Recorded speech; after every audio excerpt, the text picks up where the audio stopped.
కర్ణాటక కొత్త సీఎంగా డీకే శివకుమార్ ప్రమాణ స్వీకారానికి ఏర్పాట్లు జరుగుతున్నాయి. సిద్దరామయ్య రాజీనామా తర్వాత డీకే శివకుమార్ ఏకగ్రీవంగా కాంగ్రెస్ శాసనసభాపక్ష నేతగా ఎన్నికయ్యారు. డీకేను సీఎంగా సిద్దరామయ్య ప్రతిపాదించగా ఎమ్మెల్యేలు అందరూ అంగీకరించారు. ఇక జూన్ 3న డీకే శివకుమార్ సీఎంగా ప్రమాణ స్వీకారం చేయనున్నారు. బుధవారం మధ్యాహ్నం 4 గంటలకు లోక్ భవన్లో సింపుల్ గా డీకే ప్రమాణ స్వీకారం జరగనుంది. కర్ణాటక కొత్త సీఎంగా బాధ్యతలు స్వీకరించనున్న డీకే శివకుమార్ నాయకత్వ పటిమ రాష్ట్రాన్ని అభివృద్ధిలో మరింత ముందుకు తీసుకువెళ్తుందన్నారు మాజీ సీఎం సిద్దరామయ్య.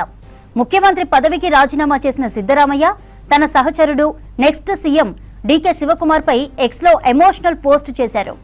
డీకే శివకుమార్ కు అభినందనలు తెలుపుతూ లాంగ్ మెసేజ్ ఇచ్చారు.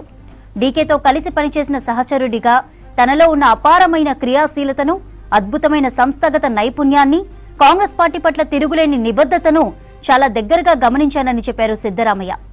ఈ బలాలన్నీ రాష్ట్ర ప్రజల శ్రేయస్సు కోసం పూర్తిగా ఉపయోగపడాలని ఆశించారు. తాను ముఖ్యమంత్రిగా పనిచేసిన 8 సంవత్సరాల పాటు తనకు ప్రజాసేవ చేసే అవకాశం లభించిందన్నారు సిద్దరామయ్య. ఆ అవకాశాన్ని ఉపయోగించుకుని కర్ణాటకను సంపన్నమైన, స్వయం సమృద్ధి గల గౌరవప్రదమైన రాష్ట్రంగా తీర్చిదిద్దానని చెప్పారు.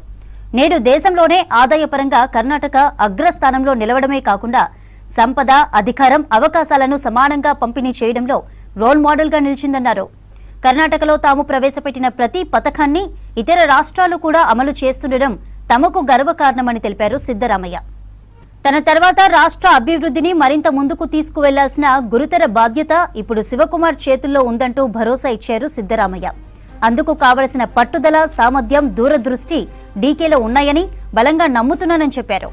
దేశమంతా ఆర్థిక అభద్రతతో భయాందోళనల్లో ఉందని, ఇలాంటి తరుణంలో రాష్ట్ర ప్రజల్లో సమర్థవంతమైన పాలన ద్వారా నమ్మకాన్ని నింపుతూ రాష్ట్రాన్ని అభివృద్ధి పదంలో నడిపించాలని చెప్పారు.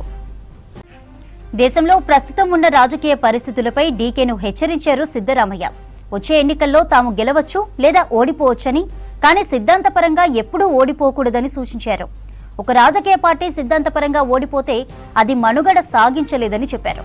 కాంగ్రెస్ పెద్దలు త్యాగాలతో సామరస్యపూర్వక భారతదేశాన్ని నిర్మించారని చెప్పారు. ఈరోజు కులం, మతం పేరుతో దేశాన్ని ముక్కలు చేస్తున్నారని అన్నారు. రాజ్యాంగాన్నే ప్రశ్నిస్తున్నారని, ప్రశ్నించే వారిని అణిచివేస్తున్నారని, గాంధీని చంపిన వారు ఈరోజు గాడ్సేను కీర్తిస్తున్నారని చెప్పారు. రాజ్యాంగం అందించిన సమానత్వం, సామాజిక న్యాయం, లౌకికవాద విలువలను కాపాడుకోవడానికి కాంగ్రెస్ పార్టీని క్షేత్రస్థాయి నుండి బలోపేతం చేయడమే ఏకైక మార్గమని చెప్పారు సిద్దరామయ్య.